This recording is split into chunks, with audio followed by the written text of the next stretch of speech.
Welcome into Lounge, presented by DraftKings. I'm Ryan Mink here with Clifton Brown, and we are thrilled to sit down with punter Jordan Stout, fresh off of a Pro Bowl nod. Congratulations, man. Yeah. Thank you so much. I appreciate it. That is awesome. Your first Pro Bowl. So take us through how you found out, who you called first, how it went down. Yeah. I found out yesterday around 6. Okay. Somebody called me. I'm not gonna put their name out there. Oh, okay. Yeah. Keep it mysterious. They called me. I was getting a massage. My massage therapist was like, "Do you want me to leave?" I'm like, "No, it's fine. Like, you're part of the reason I'm here. Like, stay."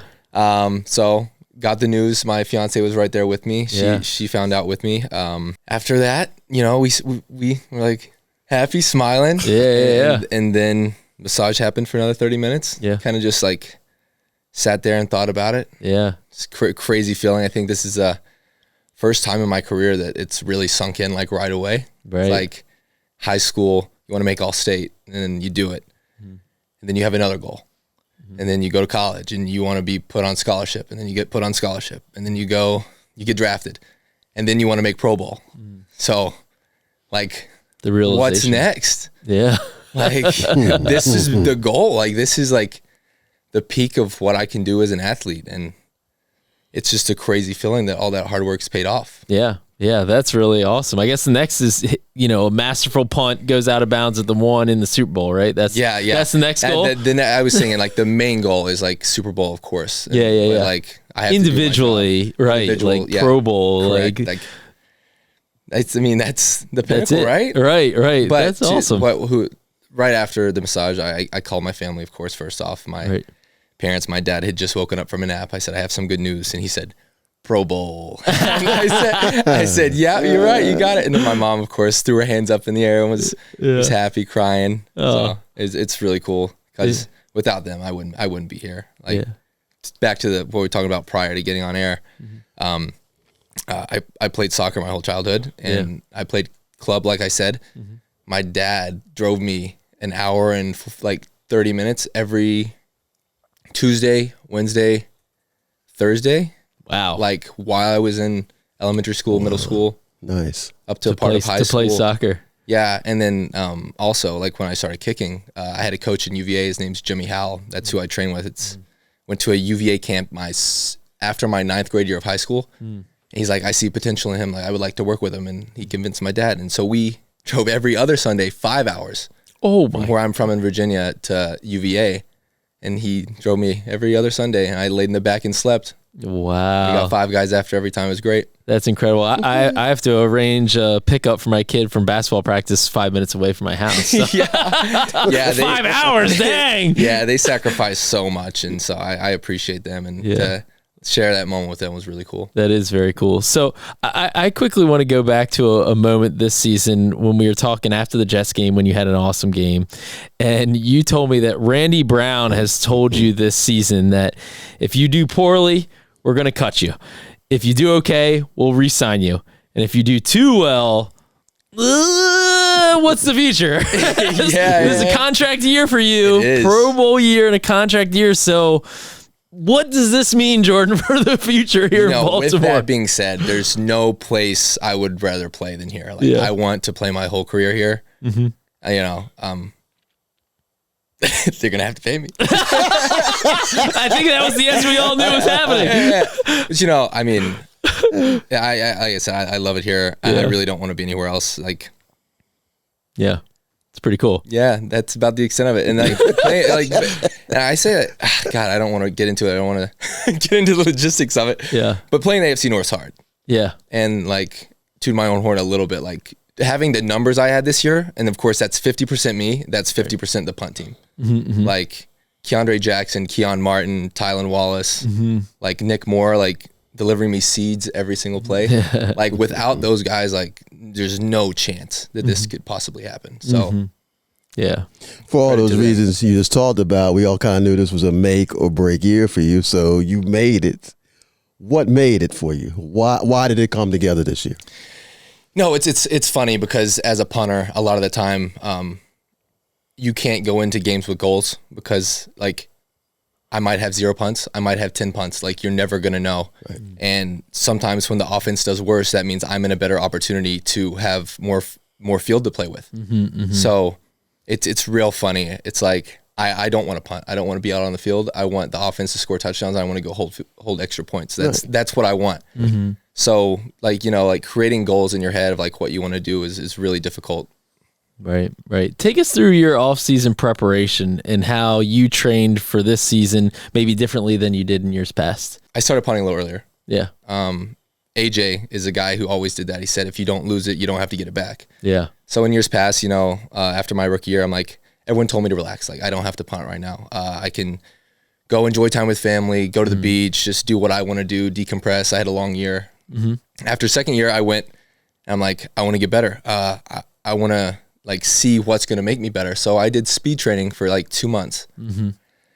And, you know, I was the best athletically I've ever been. I was really, really athletic, but the timing for punting was off when I came back.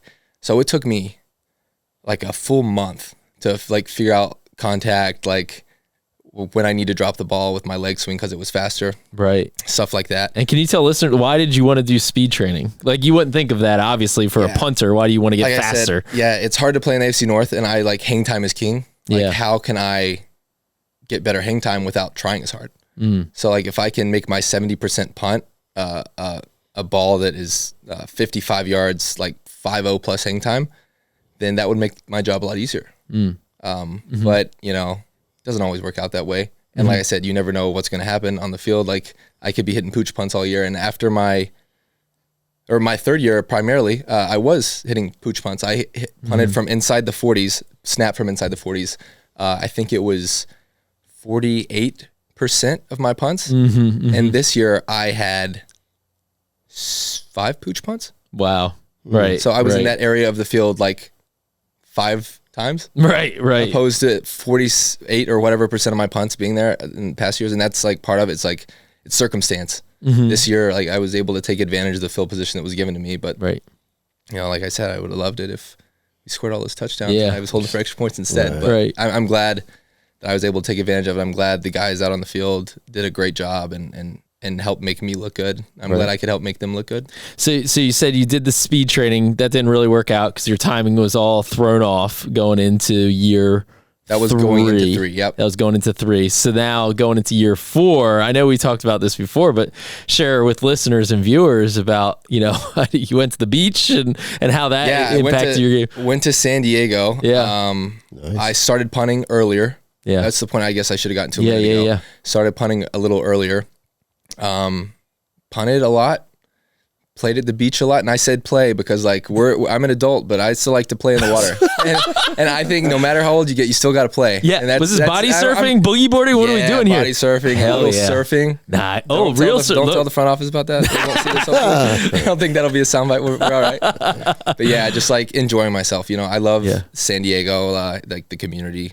There's there. My fiance loves the sun, so she loves it there. It doesn't rain there much. Yeah. Just getting away to a place where I enjoy my time there and I'm around like-minded people. AJ Cole's there, Jack Fox, Daniel Whelan, like a bunch of guys that I look at as like the best punters in the game. And, you know, everyone has the same headspace. Like they like playing in the water. They like surfing. They like going out punting and working out. And it's like, it's a lifestyle. And it almost feels like a hobby. Yeah. It's like, I enjoy what I'm doing, especially in the off season. Yeah. So did it feel like what did that do for you mentally? Did it feel like you just came into the year like in the right headspace you're talking about? Did it ease some of the pressure and you're just feeling the beach vibes and you're this Virginia kid and you're like, yes, I just feel great. Like what did that do? Yeah, I think it's really important. Like my rookie year, that's what they told me, like get away from football. Like you don't need it. But it turns out like I want to be around football. I love punting. It's like it's my favorite thing in the world. Get away, but also do football. Yeah, so combine the two. Yeah, and that's the thing. You got to know yourself. And over the years, I'm learning myself, and I know that I like punting, so I'm going to keep punting in the off season. I'm going to do the things I love at the same time. They don't interfere with each other. Right. I only punt 2 hours a day. That's the max. Right. When you came back from, you know, having a great off season, knowing it was a contract year, when did you really start thinking, hey, you know, I'm going to have my best season? Was it as early as training camp? Was it early in the season? Just, I mean, obviously you found your groove and kept it. Kind of curious when that happened. Yeah, you know, I wish I could tell you. I feel like I've went into every year with the largest amount of confidence I possibly could. I think confidence is the most important thing in my job. I feel like if you go into a game with confidence, then you're golden.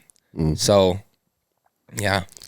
I really like, I don't have a specific time that it clicked or anything. I feel like this year was no different than other years outside of we added in that boomerang punt, which is the one that like goes up and then drifts off to the right. I think that's definitely a large part, and I got to give Logan Cook some credit for that, because that's he's the punter for the Jags. He's been doing that for years now, and I just kind of made it my own. Shifted a few things around, I feel like. But I mean, he congratulated me today, and I texted him, was like, hey, like, I just want to let you know, like, you paved the way for me. Like this, like I got it. Cool. I got it from you. Like I appreciate you. And so for him to reach out to me and told me good job is pretty cool too. Yeah, that is. I'm curious too. You kind of touched on. It seems to me like kickers, punters, kind of like fraternity. Like obviously your opponents, but it seems like the bond between what you guys do is kind of something that connects you all. Is that true? And how much do other punters kind of help each other? Yeah, I mean, it is a community, and I feel like in the off season, the reason we all do get together is because we are like-minded, and part of it's like we want to see where we're at. Like I named 2 Pro Bowl punters, Jack Fox, AJ Cole, and then Daniel Whelan is good enough to be a Pro Bowl punter. He's probably the most consistent guy I've ever been around in sunny San Diego. But like being around those guys and competing, I think on its own is like helping each of us get better. How did you kind of learn that boomerang punt? Is that like literally standing next to them on the beach? Like take me through that. You sponsored by Smart Water. I'll show you this. So a normal turnover punt. Yeah. I'll show the camera. Yeah. Is like this.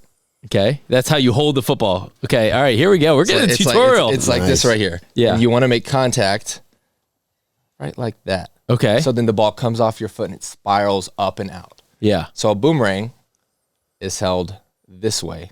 Interesting. The traditional boomerang's like almost sideways. You swing up through the left side of the ball. Okay. Rotations off to the right. So it goes up and it spins to the right. Right.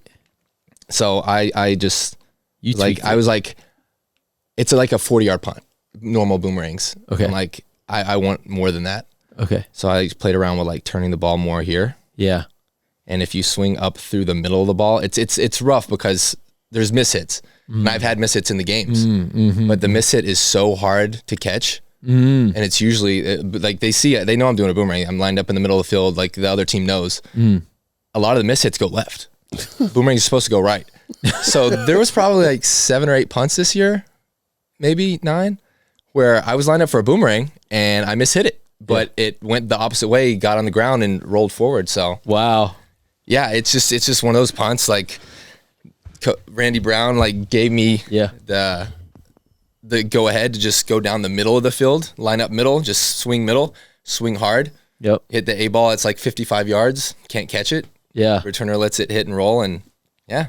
That's awesome. And how did that differ? Because Sam Cook, I know, he hit the boomerang punt as well, and was really known for a long time in the punting world as kind of an innovator. He changed the game of punting, where it was always that kind of, just try to hit a long turnover punt and all that stuff. And then he's kind of brought in more directional punting, and then adding more clubs to the bag and having this huge arsenal and all that. Like, how did his influence and the boomerang also kind of rub off on you? Yeah, Sam's a huge part. And like, I think Sam pushed the game forward 10 years when he was playing. It's like, the things he was doing on the field was something that no one else was doing. And some of the punts he does, the guys still don't do because they can't.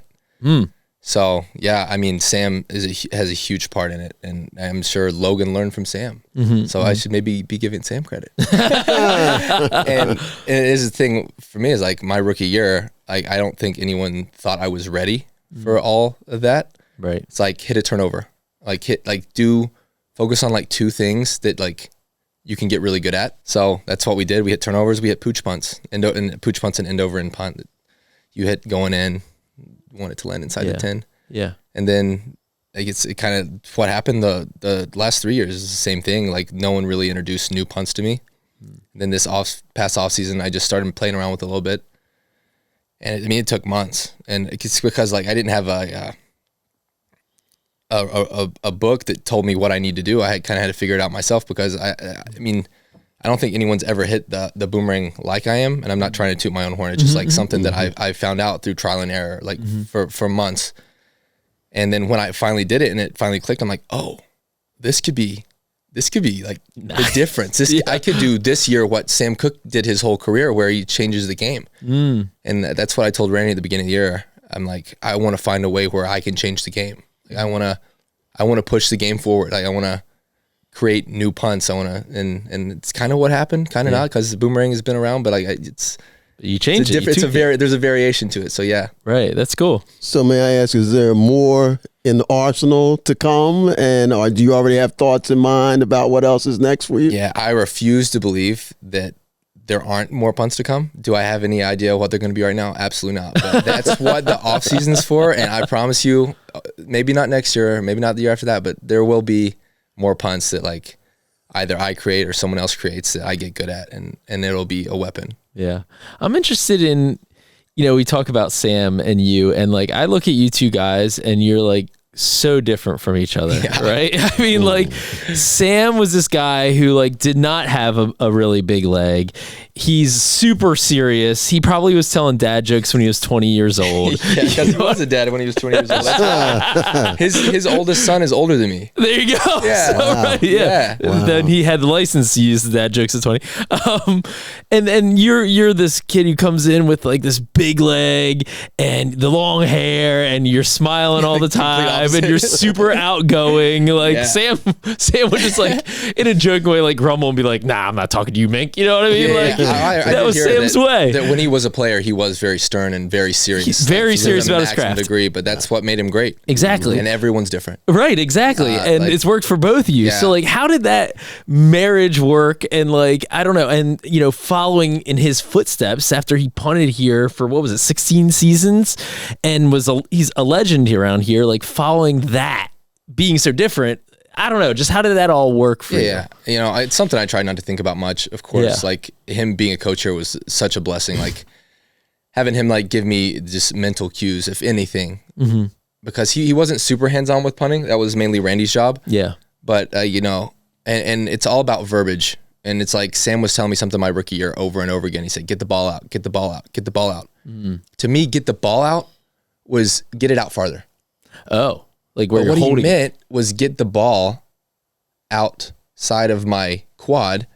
Interesting. So the whole year we weren't communicating properly. And I'm like, Sam, I'm getting the ball out. He's like, no, you're not. and it was like that for a while. And Sam helped me so much. And like I said about with the mental game, I struggled last year, the last 5 games. Yeah. And like the first time in my life, I was seeing like a sports psychologist, because like the weather was so bad. I felt like I couldn't control what was going to happen. So even if I felt like I did hit a good punt in the game, a lot of the times towards those last 5 games, it was still bad. I mean, I had a few bad punts the last 5 games. And, I just sat down with Sam and we talked through it, and he told me his process, and it was pretty much, you can't worry about what happens once the ball leaves your foot. Worry about your process. Like, you can't worry about the external factors. And that helped me so much, just like rewiring my brain to where, yeah, the weather's bad, and yeah, who knows what's going to happen in the air. But if I do my job surface level, then I'll be okay. Right. And now I have taken that through this whole year, and it's helped me a ton. Less pressure, really. Because now Randy knows, Harbs knows, Chris knows. I'm like, hey, I'm going to do my job. What happens in the air, like, can't help it. Right. You said you didn't know, exactly when it clicked or, the moment, but the Jets game is something a lot of people are going to talk about with this Pro Bowl season with you. 74-yard punt, 61.5-yard average for the game. How much did a game like that, you talked about helping the team win, in a game when the offense wasn't cooking, for you to come through in a moment like that, how much did that play into maybe what happened the rest of the way? Yeah, I'd say that's one of my favorite games of my career. It's like, how often am I able to like noticeably make a game-changing impact? It's not too often as a punter, because I can hit a punt 99 yards down on the 1, and they can drive all the way down the field, and sometimes it doesn't matter. But for it to be at the end of the game, down like a touchdown or 3 points, I can't remember exactly what it was. Right. But to hit that punt in that moment in the fourth quarter when it means the most, and that's what the coaches always talk about. It's like, can you do it in the fourth quarter though? Can you do it when the pressure's the highest? Right. And to do that, man, it's really rewarding, more rewarding than any other punts that you can have, because it means the most. And it kind of felt like I sealed the game. And of course, there's 53 guys who sealed that game. But Yeah. I mean, I had a larger impact than usual. And, that was one of the windiest games of the year. And I was sitting back there before that 73-yard punter, 68, whatever it was.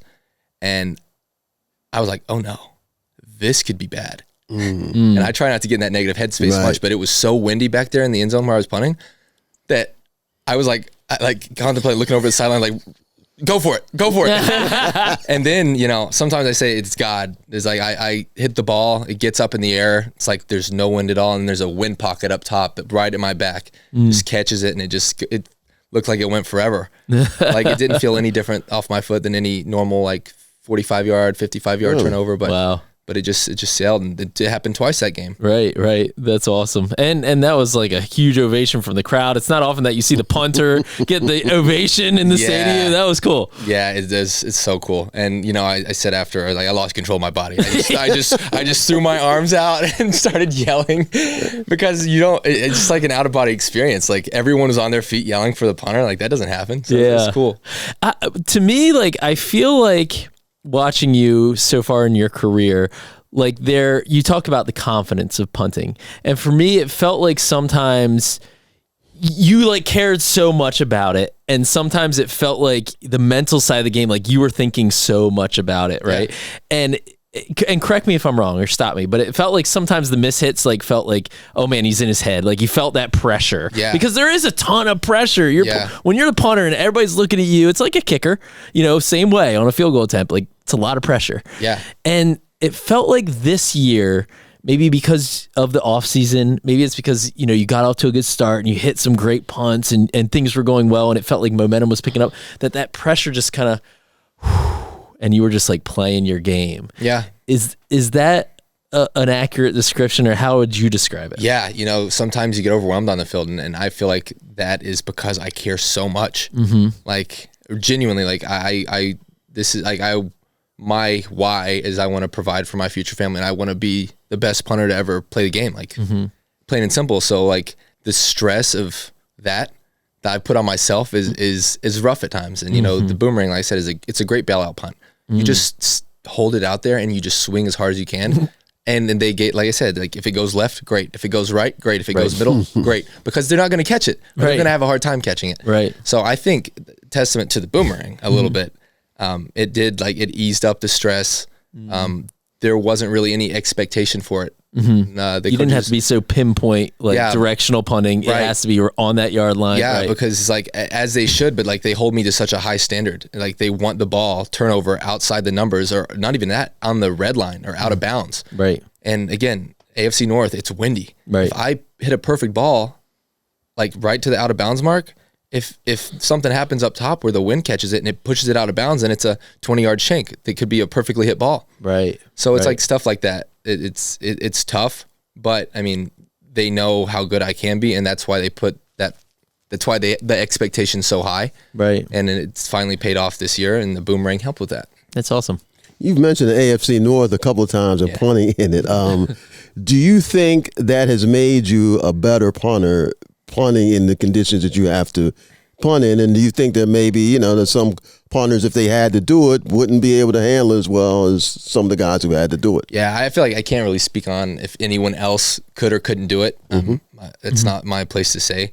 I think if, like AJ, he plays in a dome at the Raiders. Right. But I promise you, if he was in the AFC North, he'd be doing just as well. It's like some guys have that mentality, and I feel like that's what it is. It's just a mentality, and you just have to learn. It's different playing in cold weather. I mean, Green Bay's punter has done a really, really good job this year, and he's playing in, it seems like the last 8 weeks it's been under 20 degrees. Right. So, yeah, I mean, it feels harder, but also when you're in a dome, like the expectation, you have to do it. Right. There's no misses. Like there's no excuses. Right. In windy conditions, at least I can be like, hey, I hit that ball perfect, but something happened up top. Right. Can't help it. Right. So like mentally you have that excuse, if you will, an excuse. I don't like using excuses. But, right. But yeah, I mean, you could look at it both ways. It's like it's more stressful to play in a dome because the expectation is what you have to do. And then in the AFC North, maybe you don't have to necessarily do it every time. And they'll give you some leeway. So hard hard answer, hard question to answer, but that's how I feel about it. How did, following up Sam impact your conversations and the way you mentored Tyler Loop this year, who followed up Justin Tucker? Yeah, you got to know, rookies are stubborn. I was stubborn. You got Randy in my ear, Justin, Sam, Chris, Nick, everyone telling me what I need to do. Right. When I didn't think it's what I needed to do. So it's tough. And they were right about most of it, but they were wrong about some of it too. Mm-hmm. And so, I kind of give Tyler his space. I let him do his thing. He knows more about kicking than I do, even though I did it. Mm-hmm. And he's here for a reason. Mm-hmm. Randy is a very good kicking coach. Mm-hmm. Probably the best in the world. I mean, look at his track record. Right. So I technical, stay away from it. I don't give him any tips or anything like that.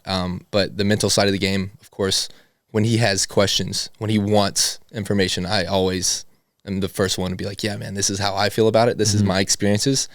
I wish someone would have told me this. In reality, they did. I just didn't listen. So it's, Tyler was the first kicker the Ravens ever drafted.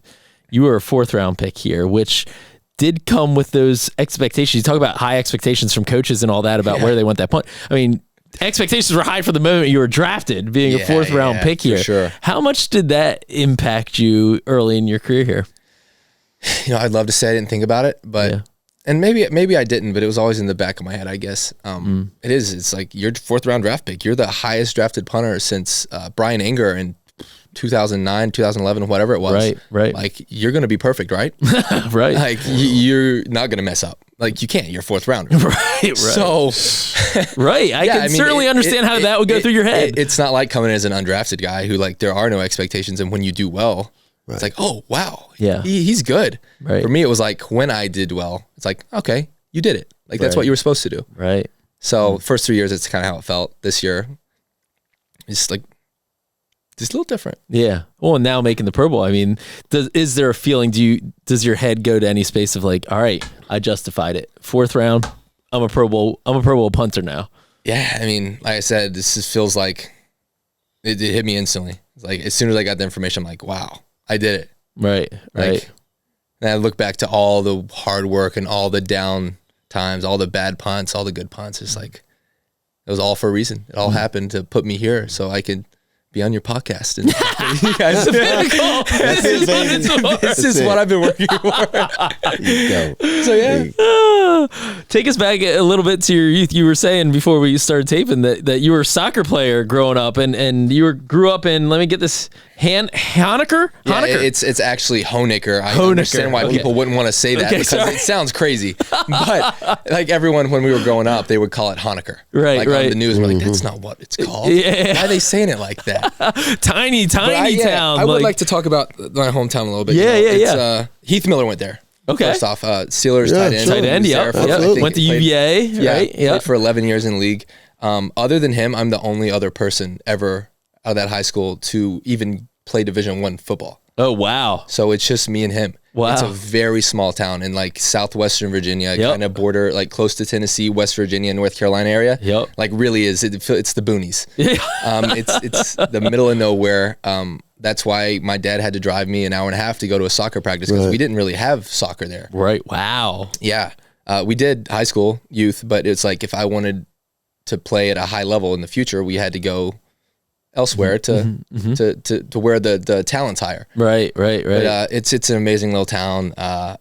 Great people. It's like Appalachia as a whole is like they're misunderstood. Yeah. Because people think they're dumb. Right. But in reality, they're just simple people who are really happy because there's no stress there. It's like you farm, you have you work at the local convenience store. You have your own little chiropractor practice. There's one of them of everything. There's no competition. It's just a good life. Yeah. And everyone's happy. But it's an amazing area. I'm so happy to have been raised there. I love my people back home. Yeah. I saw that they're you're in the newspaper there all the time. Every time you do something well, it's local punter still doing great stuff for the Ravens. That's kind of the perks of small town life. For sure. And you said that you were really a soccer player and had the fat head, the David Beckham fat head.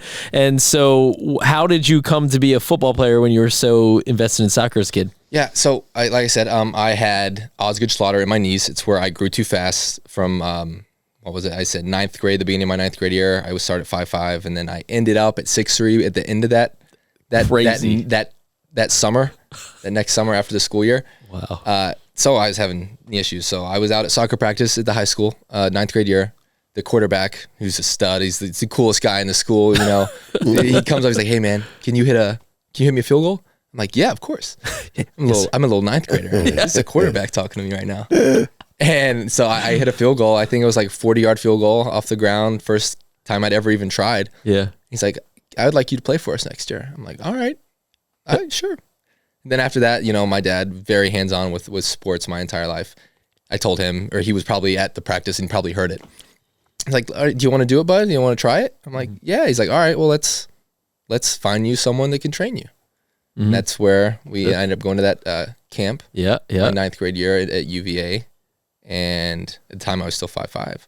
And the coach at the UVA camp was like, "I see potential in Jordan. I'd like to coach him." Yeah. UVA is 5 hours from where I'm from. Yeah. So every other Sunday, my dad drove me 5 hours to UVA to go kick and punt, even in season. Like it's like all year.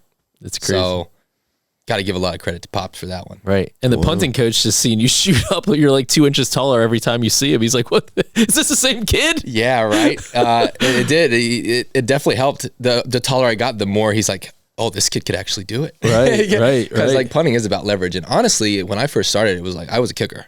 I was a kicker who could punt. He was a punter at UVA, the coach. Your coach. Okay. And so I was taught to be a combo guy coming up. Right. Ended up getting a walk-on spot at Virginia Tech. Right. I ended up kicking off there after my redshirt year.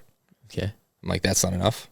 Like, I want more than that. I felt like I was competing with the starting kicker and punter, and statistically in practice, I was doing better. But I don't know if they thought I was too immature or I wasn't ready physically, what it was, because like I said, like I shot up from 5'5" to 6'3". So my freshman year of college, I was still skin and bones. Right. I couldn't bench 135.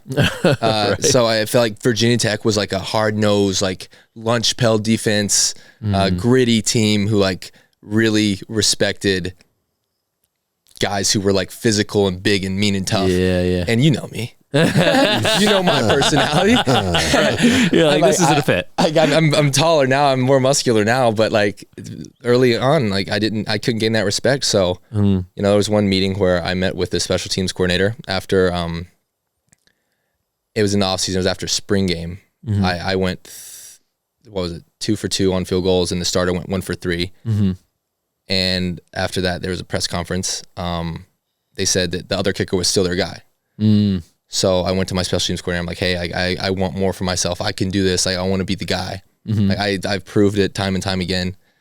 And he's like, "You can't do that. You can't be the starter here." I told him I want to play in the NFL. That's why I wanted to be the guy. And he's like, "NFL, that's not reasonable. Oh, like, you can't make it there." Wow. And I don't even feel bad like talking about it. That'll light a fire he's on not you. there anymore. And you know, so I'm like, I want to enter the portal. Well, yeah. Like I can't reach my goal if I'm here and I'm not playing. And I've never quit anything in my life. So it was the biggest decision I had ever had to make is leaving there. And Virginia Tech's a team I grew up liking too. My grandfather, like, that was his favorite team. My dad, all my friends, you know, bet on myself, got a scholarship at Penn State. Right. Went there first year. I did kickoffs and I did long field goals. Step in the right direction. Right. Next year, I kicked off and I kicked. The line had moved in, so I was kicking more field goals than the year prior. Right. Just long. The punter ahead of me was Blake Gilligan. He's the punter at Arizona. He got hurt earlier in the year, but he's doing really well. He's a great punter. Yeah. So I wasn't punting. It wasn't really like, I thought after he graduated that I maybe would be the punter. I could be the punter, but that year went well. Kicked off, kicked longer field goals. Yeah. The line went in a little bit, so it was a step in the right direction. Then my senior year, finally. Or it was my the next year. Yeah. I got the punting job. Blake Gilligan graduated. Yep. He's gone. So then I'm punting. I ended up holding that year for the kicker, and I was kicking off. So step in the right direction. Right. After that, I had a terrible junior year, by the way. It was awful. It was COVID year. Yeah. And we played later in the season, and it was in Penn State. It was freezing cold. Yeah. The football we used it was the worst football you could possibly use as a specialist. Yeah. So that was bad. Yeah, that was really tough. Then finally, senior year, I talked to the quarterback. He switched footballs. I got him to switch footballs. Sean Clifford. He's back the up for quarterback Cincinnati. switch footballs. Yeah, That's funny. Well, my argument was the ball we used before was so narrow. Yeah. I'm like, hey man, like you want to go to the NFL too, right? Like he's like, yeah. I was like, well, you can't, like with this football, they're gonna say your hand's small or something. Like you don't want to use this football because when the NFL like is scouting you, they don't want to be like, oh, well, he uses this football. The NFL football is way bigger. Right. He's not gonna be able to adjust. So he switched for me. And There you go. I owe him a lot because that football made a big difference. My junior year, I was 11th out of 12 teams in the Big Ten. In punting. Yeah. And then my senior year, I was first. Wow. With the changes of the ball, of course, hard work as well. Right. And I matured and I got bigger, stronger. Yeah. But yeah, That's- like that that's whole crazy. path through college. Wow. You didn't ask me a question about it, but I just kind of that's started flowing. interesting. Well, you were meant to be a Raven because, when I was looking up your hometown, I noticed that you grew up 15 minutes from a town called Raven. Raven. There you go. Yeah, my grandparents live close to Raven, really close to Raven. It was all meant to be. Never man. thought the about whole that. story. You never thought Never about thought that. about that. The No one ever whole mentioned story that. it led you here, man, Yeah. and then to the Pro Bowl. So Yeah, I think the whole point of like what I was saying, I started with my hometown, got into college, had some hardships, but it's bet on yourself. That's the message I wanted to get out there. It's like it's not supposed to be able to happen from there, but like if you put your mind to it, Right. like you can do it, and if you set the goal, you can achieve it. Yeah. And I truly believe that, like especially now today because it finally happened. Yeah, totally. Well, living testament. Well, congratulations, Jordan. Thanks for joining us, thank man. you guys. Right. Take care, appreciate it. man. Thanks for listening to Lounge. We're coming to you from the SeatGeek studio, and we want our listeners to know that this week, the DraftKings Sportsbook, an official sports betting partner of the Baltimore Ravens, has a limited time offer you won't want to miss. Download the DraftKings Sportsbook app now. Use code FLOCK. New customers can get a deposit bonus of up to $1,000 only at DraftKings Sportsbook with promo code FLOCK. Please play responsibly, and for help, visit marylandgamblinghelp.org or call 1-800-GAMBLER. Must be 21 or older to play. So, well, big thanks to Jordan, and he's having an awesome season. I mean, he's number one in the NFL in punting average at 44.9 yards. He's number 3 in gross average at 50.5 yards. So, I mean, he's right up there. He's at the top, and it's good to see a guy who, it was kind of a roller coaster first 3 years, as he described, and for him to really take off this year, it was great for the Ravens and great for him personally, and his pocketbook eventually. Yeah, very likable guy. Yeah. We saw his personality. And yes, he cares deeply about what he does. I mean, he says he wants to be the greatest punter ever. I mean, when you have that type of motivation, you're not going to stop just making your first Pro Bowl. Yep. And sometimes when you get an accolade like that, it actually frees you to go on and be your best. I mean, he's really wanted to, for a long time, show that, hey, they spent a 4th round pick on me. I'm worthy of that. I'm going to be a great punter. Well, this year he has been a great punter, the best in the NFL. Yep. And he's got that type of talent and motivation where from this point on, he could really take off. Yeah, and it's just incredible, the story of it really didn't come together till senior year of college. In high school, he was really more interested, was playing soccer really growing up. So it really is a testament to, man, if you want to chase it, like he said, just go chase it, and you're going to have struggles, and it's not going to come together. And then sometimes it'll click, and just keep going after it. So pretty awesome. The Ravens, their 4th round investment paid off, and hopefully he's here for a long time. He's, I'm sure, going to have some suitors, but the Ravens kept Sam Cook here for a long time, got numerous extensions done with him. Hopefully the same thing happens with Jordan Stout. Well, right. He said he wants to finish his career here. Doesn't want to kick anywhere else. Certainly the Ravens want to keep him. So usually when both sides want it to happen that badly, it does. And either way, though, he's obviously taking advantage of being in his contract year. It's a great story for him. I love the story about, the Virginia Tech coach who told him he wasn't going to make it in the NFL. He wasn't a realistic dream. Sometimes that's exactly what you need to hear. Someone telling you can't do something, and he did it. So kudos to him. Hey, I'll share a quick story. This is My college editor told me the same thing. College newspaper after freshman year said, "Nope, we're not advancing you, buddy. You're covering the same cross country beat you covered last year." I don't know, Cliff, if you ever covered cross country. It is not an especially sexy beat. No, my brief experience with it was I want to do something else. Covering the NFL is a lot more exciting. I'll tell you the cover. A little bit. No hate to the cross country runners out there, but and hey, that lit a fire under me in my career, and yeah, when somebody says you can't, man, you're all right. I'm going to show you. I'm going to show you I can. And so kudos to Jordan Stout for doing exactly that. And Jordan's one of 6 Pro Bowlers for the Ravens. It's tied for the most in the NFL with the Seattle Seahawks, the 49ers, and the Denver Broncos. So the Ravens' other Pro Bowlers, along with Jordan Stout, it's wide receiver Zay Flowers, it's fullback Patrick Ricard, inside linebacker Roquan Smith, safety Kyle Hamilton, and then the last one is center Tyler Linderbaum. Right. And so congrats to all 6 of those guys. Yes, very well deserved. Cliff, did you have any other takeaways from the Ravens Pro Bowlers? Well, that's just that, yeah. I mean, the Ravens have a nucleus of players who year after year, Jordan was his first, but the rest of them, they've done this before. Mm-hmm. And, yeah, they have a high standard for themselves.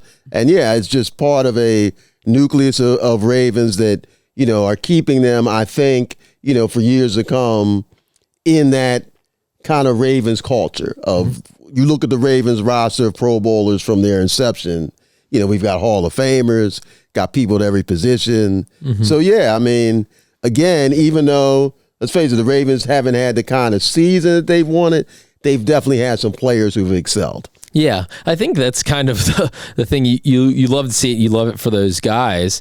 It reinforces that, man, the Ravens had one of the most talented rosters in the NFL this season, and the guys that were alternates, Lamar Jackson, Derrick Henry, Mark Andrews, I mean, absolute superstars, some of the best in their games. That's not even among the 6, right? Ronnie Stanley, right? Like the list goes on beyond those 6 of stars that the Ravens have had. And to your point, obviously they haven't had as a team, it just hasn't come together for a variety of reasons that we've talked about many times on this podcast.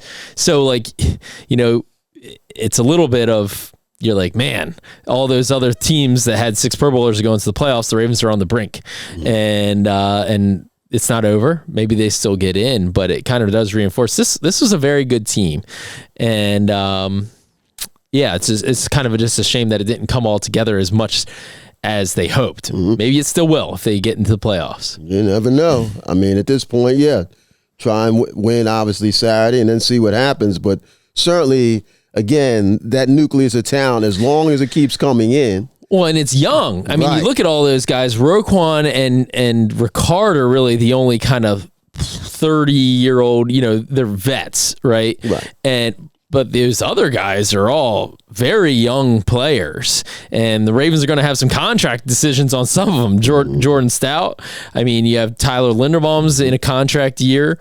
You have Zay Flowers just finished year 3. He's going to be eligible for an extension. They got to decide on the 5th-year option with him, which is not going to be cheap for a wide receiver. Mm-hmm. And so, this is always it's great. You have great young talent. Now you got to pay it, right? And so it's kind of the catch-22. Yeah, I mean, that's what I was going to say. I mean, better to have that problem than having guys, and I can't wait to get rid of this guy. It's better to have too many players who, well, let's face it, no team can keep every player that they want to. Mm-hmm. That's the salary cap reality. Yep. But yes, when you keep bringing in talent, even when you lose 1 or 2, when you talk about 6 Pro Bowlers, more alternates, when you get up to almost sometimes 10, 11 guys going to the Pro Bowl one way or another, you can keep on having good teams. Yep. That 22 draft class was pretty great. Speaking of, I mean, you talk about Kyle Hamilton, Tyler Linderbaum, now multi-year Pro Bowls for both of those guys, and now also Jordan Stout. Oh, and plus Travis Jones, who you just gave a big contract extension to. Like that 22 draft class just keeps looking better and better. So big thanks to Jordan Stout. Big thanks to our listeners and viewers for watching. And make sure you are subscribed. And as always, you can reach us at thelounge@ravens.nfl.net. We'll be back later this week to get you ready for that big Ravens-Packers game.